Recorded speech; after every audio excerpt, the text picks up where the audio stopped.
अस्सलाम वालेकुम स्टूडेंट्स। आज का जो आर्टिकल हम पढ़ने जा रहे हैं वो आपके पास है फर्स्ट ईयर का chapter number 2 vectors and equilibrium. देखिए बेटा, पिछले वीडियो लेक्चर में आपने इंट्रोडक्शन ऑफ वेक्टर्स पढ़ा था। आज हम मजीद उससे आगे लेके चलेंगे आर्टिकल्स को। आज का जो आर्टिकल है वो आपके पास है वेक्टर एडिशन, कि वेक्टर्स को आप ऐड किस तरह कर सकते हैं। मेरा पिछले लेक्चर में मैंने थोड़ा बहुत आपको इंट्रोडक्शन दिया था addition of vectors by head to tail rule. याद रखें कि कुछ आपके पास की पॉइंट्स हैं जो आपने याद रखना है ड्यूरिंग एडिशन।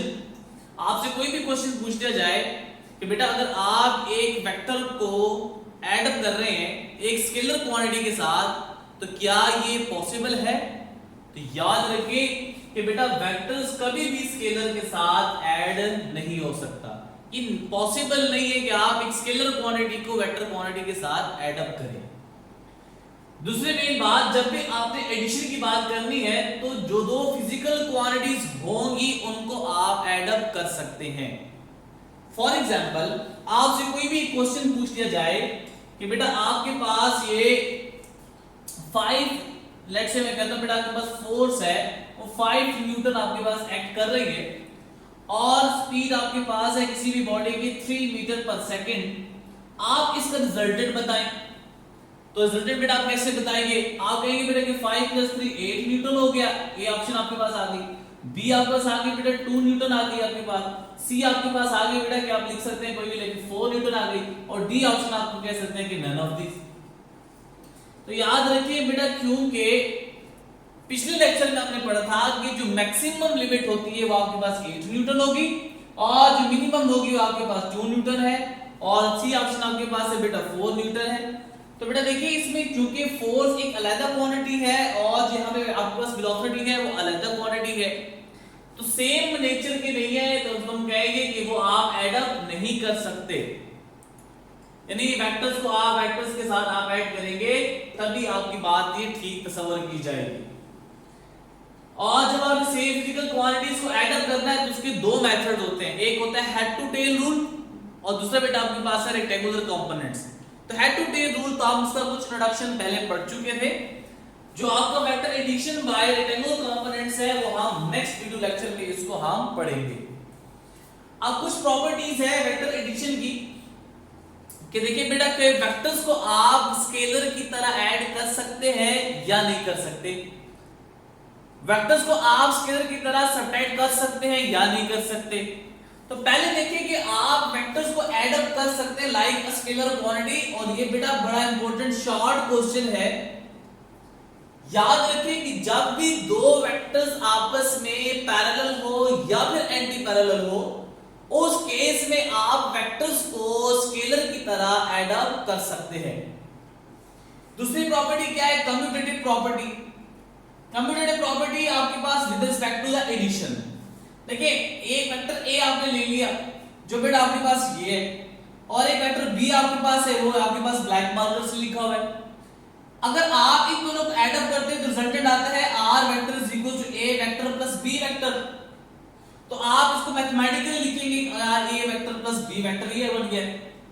अगर आप वेक्टर बी को पहले कंसीडर करते हैं और वेक्टर ए को आप फिर इसमें ऐड अप करते हैं तो हेड टू टेल रूल के जरिए से वेक्टर बी का हेड और वेक्टर ए की टेल आपस में क्या होगी? कोइंसाइड होगी।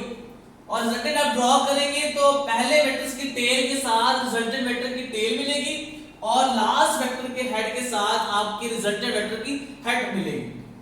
तो आप इसको लिखेंगे R vector is equal to B vector plus A vector. तो याद रखिए, जब आप commutative property with respect to the addition की बात करते हैं तो आप देखेंगे कि वेक्टर्स में जो रिजल्ट यहां पे आ रहा है वही रिजल्ट आपका ये भी आएगा। तो इसका मतलब ये हुआ कि commutative property with respect to the addition आपके पास होल्ड करती है। दूसरी बड़ी मेन बात बेटा कि आप कभी भी दो वेक्टर्स को आपस में डिवाइड नहीं कर सकते, ठीक है?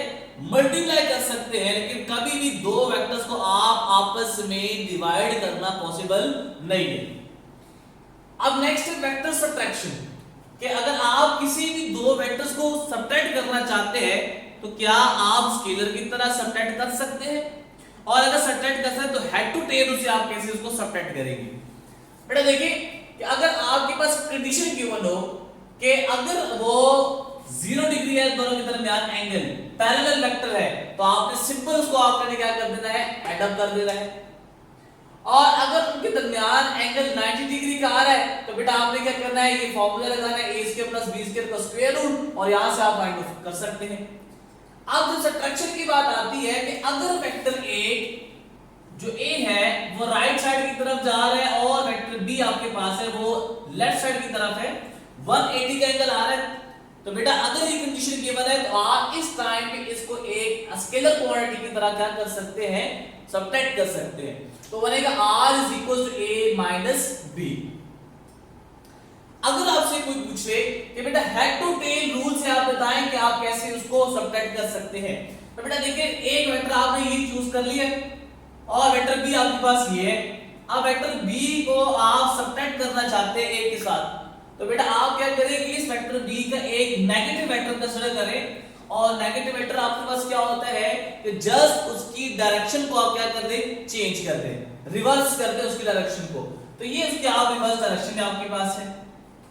अब जब आप इसे सब्ट्रैक्ट कर रहे हैं तो हेड टू टेल रूल से कर सकते हैं। वेक्टर a को आपने एज इट इज लिख लिया और वेक्टर b का जो नेगेटिव वेक्टर है वो आपने एज इट इज उठा के बेटा यहां पे प्लेस कर देना है इन सच अ वे दैट कि पहले वेक्टर का हेड नेगेटिव b वेक्टर के टेल के साथ कोइंसाइड होना चाहिए। फिर जब आप इसका रिजल्टेंट ड्रॉ करेंगे तो आपने पहले वेक्टर के टेल के साथ रिजल्टेंट वेक्टर के टेल को कोइंसाइड करना है और वेक्टर्स के हेड को आपने लास्ट वेक्टर के हेड के साथ कोइंसाइड कर लेना है। तो मैथमेटिकली हम इसको लिख सकते हैं कि r vector = a vector - b vector. अब देखिए बेटा कि कहीं भी आपसे कोई पूछ ले कि commutative property with respect to subtraction vector में होल्ड करती है या नहीं करती, याद रखिए कि आप कभी भी देखें कि सब्ट्रैक्शन अगर आप देखें तो उसमें कम्यूटेटिव प्रॉपर्टी वेक्टर्स के लिहाज से होल्ड करती हो, ये पॉसिबल नहीं है। कहीं भी आप a वेक्टर को b से सब्ट्रैक्ट करें या फिर आप b वेक्टर को a से सब्ट्रैक्ट करें, दोनों का आंसर डिफरेंट आएगा, तो हम कहेंगे कि यहां पे आपके पास ये होल्ड नहीं करती। अब देखिए एक एमसीक्यू सॉल्व करते हैं बेटा कि एक वेक्टर है उसको आपने मल्टीप्लाई किया है किसी भी एक स्केलर नंबर के साथ, तो आप बताएं कि इन ऑप्शनों में से कौन सी ऑप्शन ठीक बनती है। पहले ऑप्शन है बेटा कि अगर आप उसको मल्टीप्लाई करेंगे स्केलर नंबर के साथ तो उसकी डायरेक्शन और मैग्नीट्यूड में चेंज नहीं आता। दूसरी ऑप्शन है कि डायरेक्शन आपके पास सेम रहती है लेकिन मैग्नीट्यूड आपका क्या कर जाता है, चेंज हो जाता है या फिर इंक्रीज हो जाता है। तीसरा बेटा आपके पास चारवी ऑप्शन है कि डायरेक्शन भी चेंज हो सकती है और मैग्नीट्यूड भी आपके पास चेंज हो सकता है। फोर्थ ऑप्शन आपके पास क्या है कि इन चार पे आपने 3 ऑप्शन लिखे, ये सारे ही पॉसिबल हैं। अब देखिए हम इसको सॉल्व करते हैं, हम एग्जांपल से इसको सॉल्व करते हैं बेटा। अगर आप जो n नंबर स्केलर मल्टीप्लाई करें वो 1 के बराबर हो तो उस टाइम क्या फर्क पड़ेगा। तो बेटा देखिए आपने कोई भी वेक्टर चूज कर लिया 4i + 3j, आप इसको 1 से मल्टीप्लाई करें तो बेटा वेक्टर को आप जब 1 से मल्टीप्लाई किया तो कोई फर्क नहीं पड़ा उसके डायरेक्शन के बारे में, तो एज इट इज आपके पास है। और अगर आप इसका मैग्नीट्यूड कंसीडर करें तो बेटा वो आपके पास 5 पहले ही भी आ रहा था, अगर आप इसको सॉल्व करें तो 1 को मल्टीप्लाई करने के बाद भी वही है। तो जब आपका स्केलर नंबर 1 के बराबर है तो उसकी डायरेक्शन और मैग्नीट्यूड में कोई भी चेंज नहीं आ रहा। तो अगर आप देखेंगे पहली ऑप्शन आपके पास क्या बन रही है, वो ठीक बन रही है। अब हम एक और केस कंसीडर करते हैं कि अगर आप जो n स्केलर नंबर मल्टीप्लाई करें वो 1 से ग्रेटर हो जाए तो उस टाइम पे उसकी डायरेक्शन और मैग्नीट्यूड पे क्या फर्क पड़ेगा। हम कोई भी एक वेक्टर चूज करते हैं 4i + 3j और उसको मल्टीप्लाई करते हैं कि बेटा 2 से मल्टीप्लाई करते हैं 1 से ग्रेटर नंबर, तो ये बनेगा 2 times of a vector = 4 2s are 8 + 3 2s are 6। तो बेटा अगर आप देखें तो उसका जो आपने क्या कर लिया, चेंज कर लिया, यानी 4 पहले आपके पास था, अब यहाँ पे 8 आ गया, पहले वहां पे 3 था, यहाँ पे क्या आ गया 6 आ गया।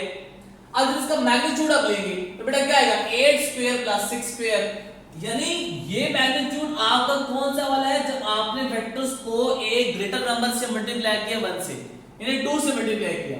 जब आपका यहाँ पे यूनिट नहीं दिया हुआ था उस टाइम उसका था 4 स्क्वायर प्लस 3 स्क्वायर। तो अब अगर आप देखें तो बेटा मैग्नीट्यूड क्या हो गया, वो इंक्रीजमेंट हो सकती है, उसकी चेंज हो सकता है। तो अगर आप देखिए तो डायरेक्शन उसकी सेम है लेकिन मैग्नीट्यूड क्या हो गया, वो चेंज हो गया है। तो आप बेटा देखिए कि बीटा ऑप्शन भी आपके पास क्या आ रही है, यहाँ पे सेम आ सकती है। आप यहाँ पे चेंज भी लिख सकते हैं और आप यहाँ पे ये भी लिख सकते हैं कि उसका मैग्नीट्यूड क्या हो रहा है, इंक्रीजमेंट आ रही है उसमें। तो बीटा ऑप्शन भी यहां से क्या बन रही है, ठीक बन रही है। थर्ड केस देखें कि अगर मैं कोई भी जो n स्केलर नंबर मल्टीप्लाई कर रहा हूं वेक्टर के साथ वो 1 से लेस हो, ये हाफ हो जाए, 0.5 के बराबर हो, उस टाइम उसके ऊपर क्या फर्क पड़ेगा। आप वेक्टर वही चूज कर लेते हैं 4i + 3j। आपने 1 और 2 से मल्टीप्लाई किया तो बेटा जब 1 और 2 से मल्टीप्लाई करेंगे आएगा तो 4 / 2 which is equal to 2i plus 3 / 2 which is equal to 1.5j।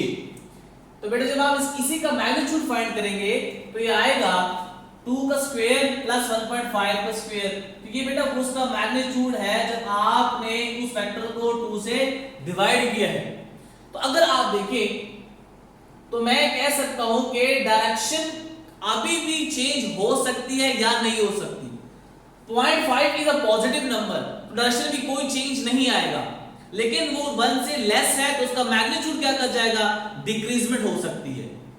लेकिन अगर आप एक नेगेटिव नंबर मल्टीप्लाई करें या -0.5 कर दें तो उस टाइम में उसकी डायरेक्शन भी चेंज हो जाएगी, रिवर्स हो जाएगा और उसका मैग्नीट्यूड भी क्या हो जाएगा, चेंज हो जाएगा। तो चार ऑप्शन देखिए, both direction and magnitude may change. तो अगर आप n से लेस नंबर को मल्टीप्लाई करते हैं तो हो सकता है कि उसकी डायरेक्शन भी चेंज हो जाए और हो सकता है कि उसका मैग्नीट्यूड भी चेंज हो जाए। तो ये तीनों ऑप्शन आपके पास ठीक बन रहे हैं। तो अगर आप देखें कि इसमें जो सबसे करेक्ट ऑप्शन बन रही है, मोस्ट एप्रोप्रिएट वो आपके पास कौन सी है, डेल्टा ऑप्शन है, यानी ऑल ऑफ द अबव। तो ये कुछ बातें थी आपके पास फैक्टर सब्ट्रैक्शन एडिशन के बारे में। नेक्स्ट लेक्चर में एक नए टॉपिक के साथ हाजिर होऊंगा। नेक्स्ट लेक्चर तब तक के लिए मेरा फिर अल्लाह हाफिज।